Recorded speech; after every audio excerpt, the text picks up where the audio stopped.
Hey, this is Dylan with Broken Pictures. That's www.broken.pictures. Check out the website. Keep up with what's going on. We're going to talk about what is going on in the studio and the film world right now. Big shakeup happening. Stay tuned.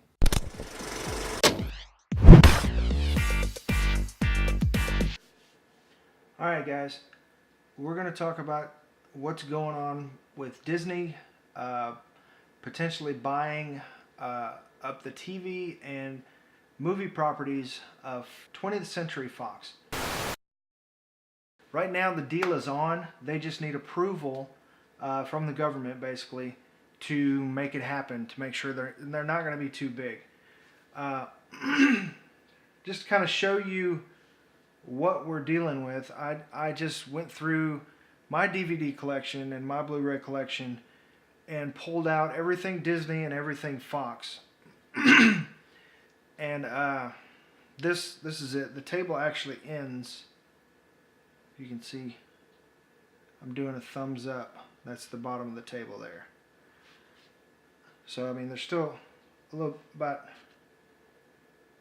that much table underneath here, and and that's, if you can see behind me, that my shelves are pretty bare. So I mean, we'll get into that later, but they're spending it's $66.1 billion to buy Fox, and that includes 13.7 billion of Fox's debt. That includes 52.4 billion in assets. That means their collection of shows, of movies, of channels, and we're gonna try to unpack that a little bit and just get into that so we can understand, try to understand how big a deal this is. So let's talk about what does Disney get out of the deal. I mean, we know as fans, as Marvel fans, X-Men is coming back into the fold. We're going to get X-Men back. And that's a done deal. And I don't have Fantastic Four, but Fantastic Four is also part of it. So I'm excited about that. Let's just get into it. All right, so number one, they're going to get Fox's TV properties. That excludes most of the sports and news media. So like Fox Business, Fox News Channel will stay with Fox, and Fox Sports Network will stay with Fox. But channels like FX, the Fox TV channel, and some of the news affiliates, some of the local news affiliates, or outlets rather, will go in the deal with Fox to Disney. I mean, so that, I mean, you think about that. That includes The Simpsons, X-Files, Firefly. Maybe they'll do something with Firefly. We'll have to see. Hopefully, with the FX channel, I mean, you're talking about American Horror Story, Fargo, Legion, all the good shows that they've got on that channel will become Disney properties. That'll become a Disney deal. They're also going to be getting Nat Geo, and that includes all the stuff that Nat Geo's been doing for decades. Genius, the new series that they started up last season or last year. So I mean, there's a lot. There's a lot there. There's a big back catalog of content that Disney will be potentially getting from Fox. And let's go into the movie properties and just some of the franchises that we probably just didn't realize were a Fox franchise that Disney would be getting. I've got Star Wars on here because the original and the prequel were distributed by Fox. I don't know if you knew that, but 20th Century Fox right there. So Lucasfilm owns it, but Fox distributes it, so they can't really do a whole lot with it.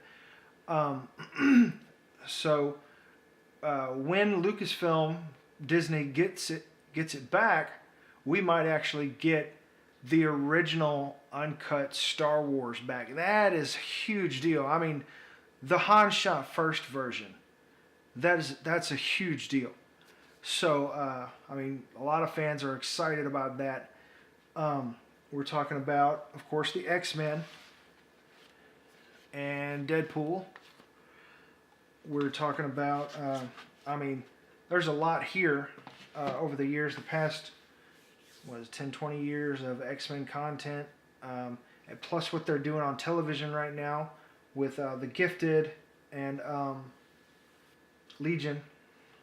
And so, and also, by the way, a lot of people are concerned that Disney's not really interested in doing R-rated films, but Bob Iger, head of Disney, has said Deadpool can stay R-rated. That there is room for that in the Disney in the House of Mouse, and so that's promising, especially when you're looking at other great movies like Logan as well. And I don't know if anybody, surely somebody knew this, but Disney also has several other little smaller companies underneath that produce R-rated content, but they're not branded Disney. So I don't see why Disney would have a problem with hanging on to Deadpool and just letting it be. And as far as it goes, a lot of people are worried about, what's going to happen to the Deadpool franchise, what's going to happen with X-Force, what's going to happen with X-Men, and all these movies they've got planned, like Gambit, X-Force, Multiple Man with James Franco. I don't know, but we'll just have to see, because Phase 4 of the MCU hasn't been announced yet. So maybe this is what they were waiting on to go ahead and move forward with that before they make an announcement, which makes sense. So we'll just have to see, because they've already got like Dark Phoenix in the works. They've still got a lot planned to move forward at Fox with the X-Men and the characters in the X-Men universe. So we'll just have to see how that goes, if they're going to fold them in, if they're going to stop production on that and then reboot it, or if they're going to bring in the multi-dimensional stuff through Doctor Strange and all that kind of stuff, and mesh universes, which we could get movies like this, Secret Wars, that wasn't possible before. We could get like Avengers versus X-Men. It opens up a lot of doors for comic book geeks, which is cool. So some of the other things they're going to be getting, of course, Fantastic Four. There was a question about that, because Fantastic Four is actually owned by a small company called Constantine Films, and Fox just did the distribution for them. But Bob Iger has confirmed that the Fantastic Four will be coming with the X-Men to Disney. So that is a huge deal. I know that we've seen 2 iterations of Fantastic Four so far that were meh, especially the last one. But as they did with Spider-Man, I've got hope that they can do the Fantastic Four and do it right. So, anyways, moving on. I said the OG Star Wars trilogy rights. I'm just looking at my list right here. We're talking about, where is it? Oh,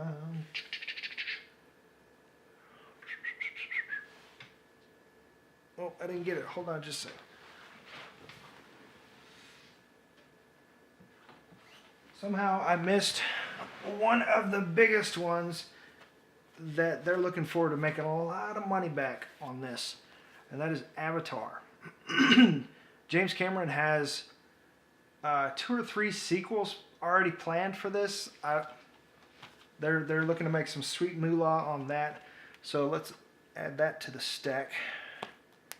You can't even see up there, but let's see. Okay, we're looking at Avatar. We're looking at Alien. Probably didn't realize that was part of the Fox franchise. That'll be a franchise that Prometheus.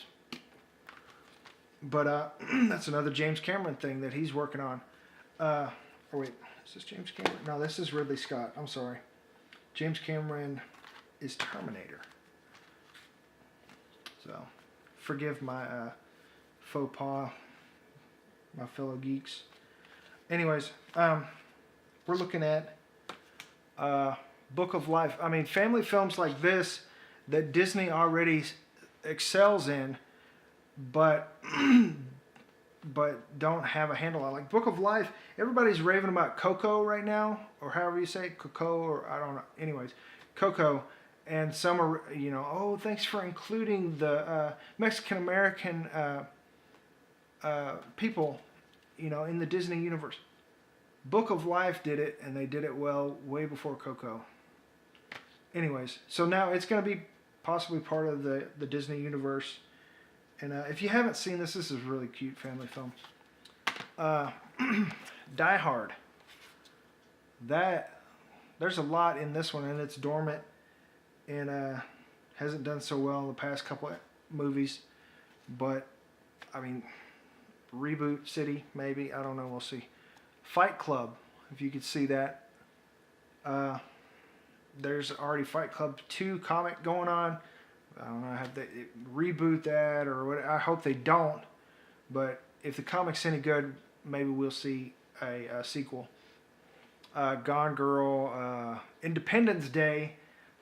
Yeah, that's a franchise, but the second one kind of already killed that one off. Anyways, I, Robot, that'd be a good one. That's a good one to add to there. The Kingsman, the second one already hit theaters, working on DVD. Or actually, just came out on Blu-ray.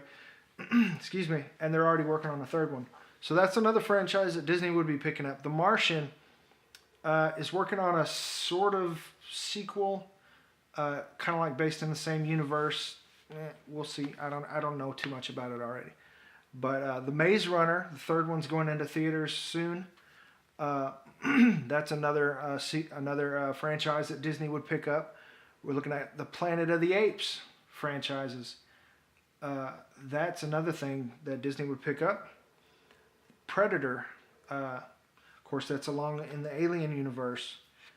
I mean, that's another big one right there.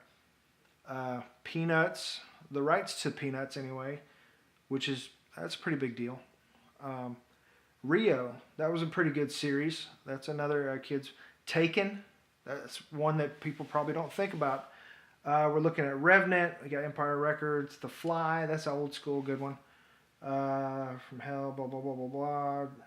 Let's see what we got. Rocky Horror Picture Show. I wouldn't have thought of that one, but I mean, movies like this might not have gotten made under a Disney banner, but I mean, they've given Marvel autonomy, they've given Pixar autonomy, they've given Lucasfilm autonomy. So we'll have to see. Maybe they'll just let 20th Century Fox continue being 20th Century Fox. We'll get into that later. You might want to skip through here. I'm just going to flip through, do this real quick. Let's see. Super Troopers, Something About Mary, Young Frankenstein. Ferngully is another kids classic that will be added to the Disney repertoire. Let's see. League of Extraordinary Gentlemen. Dr. Dolittle, that was another good series. Night at the Museum would be added to the Disney package. Ms. Doubtfire, The Sandlot, Rookie of the Year, Napoleon Dynamite, I wouldn't have thought about that one. The Garfield, Anastasia, that was a good Fox cartoon that I guess Anastasia is going to be a Disney princess now. Let's see, Dr. Seuss, Horton Hears a Who, so potentially more Dr. Seuss films. The rights to Dr. Seuss films may be added to the Disney, to the House of Mouse. Mr. Popper's Penguins. God, no, not Mr. Popper's Penguins. My kids love that movie. I can't stand it. As much as I love Jim Carrey. Anyways, alright, so we're looking at Let's see if there's anything on here. Ice Age is another one that is a big series, a big franchise. We've got Red Sparrow coming out. We've got Artemis, is based on a book series. Alvin and the Chipmunks, Percy Jackson, the Chronicles of Narnia. There's a lot. Home Alone is another one that was listed. Yep. So another thing they'll be getting is a 30% stake in Hulu. Now, they said that this is going to help with their direct-to-consumer focus because what they're trying to do is compete with Netflix. And, I mean, we're living in a world where Disney has to compete with Netflix, and that's a big deal. That says a lot about the state of studios and the movie industry right now, where Netflix has just kind of came out of nowhere, started as a DVD distribution rival to Blockbuster, and now they're taking on Disney. I mean that's huge. So much so that Disney is planning their own streaming service that is going to be in direct competition to Netflix, and they said it's going to be cheaper than Netflix. But now that they'll be getting a 30% stake in Hulu, I mean, they already own ABC. A lot of ABC content is already on Hulu, so maybe they've already got some stake in Hulu. So maybe they'll just convert Hulu into their streaming service or use Hulu for that, or maybe they'll still make their own, but it would make sense that you would use something that was established and rebrand it or pump some life into it or whatever. So that's why they pulled all the Disney content got pulled from Netflix recently. So we'll see about that.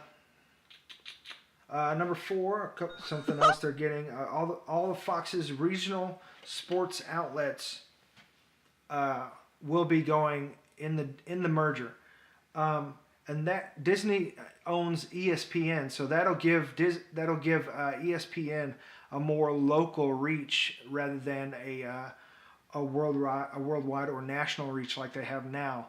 They'll be able to hone in on smaller teams and give more focus.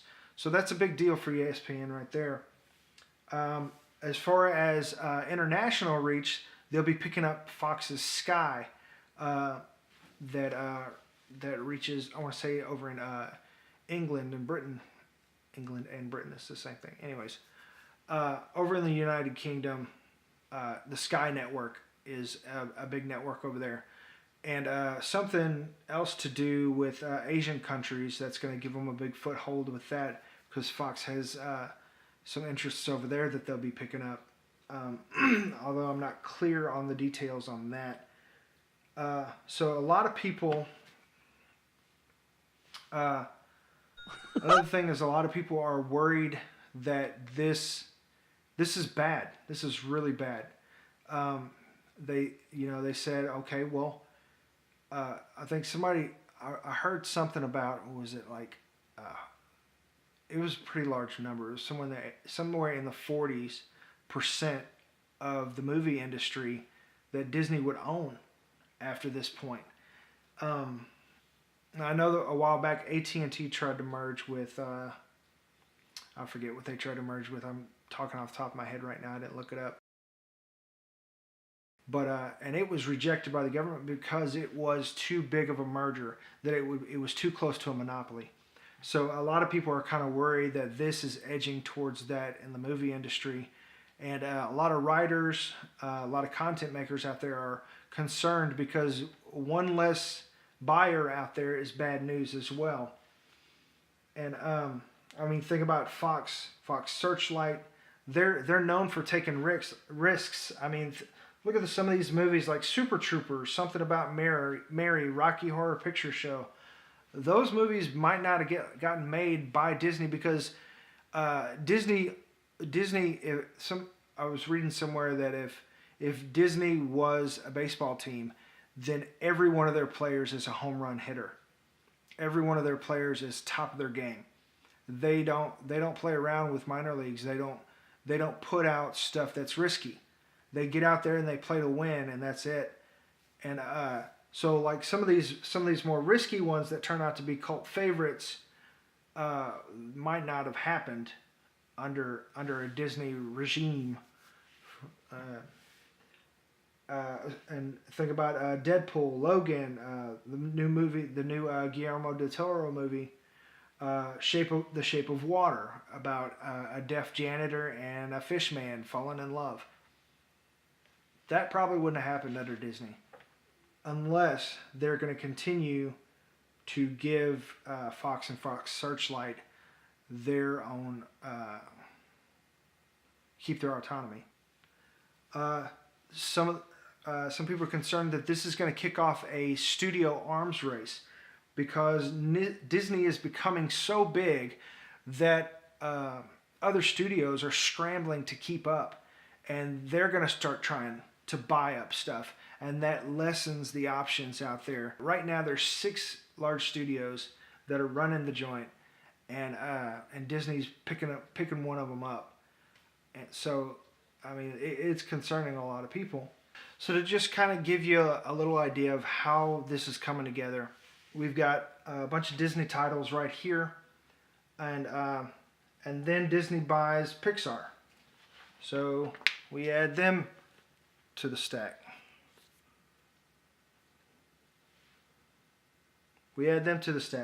So then they buy Marvel. We add them to the stack. They buy Star Wars or Lucasfilm. So now I've added Fox's stack to the table, and it's just about, I mean, this stack goes a little bit higher than this stack, but this stack is a little lower. So it kind of equals out to, yeah, if you can see where that stack ends right there. It kind of equals out. I mean, Disney is literally almost doubling their content with picking up Fox. And does that concern you? Does that make you uneasy? Does that excite you? You love Disney. You're Mickey Mouse to the end. We'll see. But I know a lot of fans like me, of a lot of Marvel fans, we're super excited about them picking up X-Men and Deadpool and Fantastic Four. But I mean, you kind of got to take the good with the bad. The new landscape for movies in the streaming world, traditional studios are struggling with this, and I mean, we see it. They're putting out the box office is struggling. Everybody's clamoring for new and original content. They just keep putting out remake after remake, and adding on to what's already been with Star Wars and Marvel films and X-Men, more this, more that, more of what we've already had. And it gets scary for studios to put out original content, because if a studio head puts out content and it doesn't hit a home run, their head's going to roll. That's it. They're gone. Think about before, when Disney put out John Carter. I mean, there was a big fan base with the book, and there was content beforehand. But when the movie came out, it crashed and burned, and it's kind of gathered a little cult following now. But I mean, a Disney studio exec, I mean, he was fired over that. One movie gone bad, and people lose their jobs. So this kind of makes it more frightening for, I mean, this. If you love Marvel, if you love Star Wars, if you love Pixar, you expect more of the same from Disney. But other smaller companies, you're probably going to start seeing less and less original content, which is a bad thing. People who write like me, who want to get into the movies, who want to make their own movies, this is kind of daunting. But thank God for YouTube, where I can go on and make my own content and start my own. That's why I started a YouTube channel, because I get to do my own thing. And so thank God for companies like YouTube, who just let people upload a video and do their own thing, and actually eventually possibly make money off of it. And I mean, there's people who do YouTube full time. So I mean, there's the potential for that, and that is creating a niche of its own. It could go either way. Are more companies like YouTube gonna share revenue with creators? Well, now everybody's a creator, and competition is fierce. So the movie world is going through a big change right now, and things are kind of rolling over to where, I mean, you could upload your movies on Amazon. You can, Netflix is signing people left and right. They're growing by leaps and bounds. So, I mean, it's a whole different ballgame out there where the studio plan is just not cutting it anymore. It's not doing what it used to do, where people would just walk in inside these big studio deals and be set and just make their movies for the rest of their life. It's is it creating it's the funnel is getting smaller in the studio film, but it's widening in the streaming and online category. So, I mean, does it equal out? We'll see. I don't know. There's a lot more options, a lot more original content on places like YouTube and Netflix and Amazon and Hulu. And that's where Disney is trying to reach its hand into and join the future. So let me know what you think in the comments. Is this something that scares you? Are we looking at Disney Galaxy, where they are buying up pieces of the universe now? In the future, like on Demolition Man, every restaurant in the future is Taco Bell, and the restaurant franchise war is Taco Bell 1. Are we looking at a world like WALL-E, where a big retail sends everybody into space? Anyways, that's getting weird. Anyways, thanks for watching. This is Dylan with Broken Pictures. That's www.broken.picturesno.com. And see what we're up to, and hopefully we can do more content like this, as well as keeping up on The Walking Dead. We'll see where it's going after what just happened. But other shows as well as they come along, and hopefully I can create my own path despite what is happening in the world today. Could be good, could be bad. You have to make your own way. That's what I'm trying to do. Appreciate you. Peace.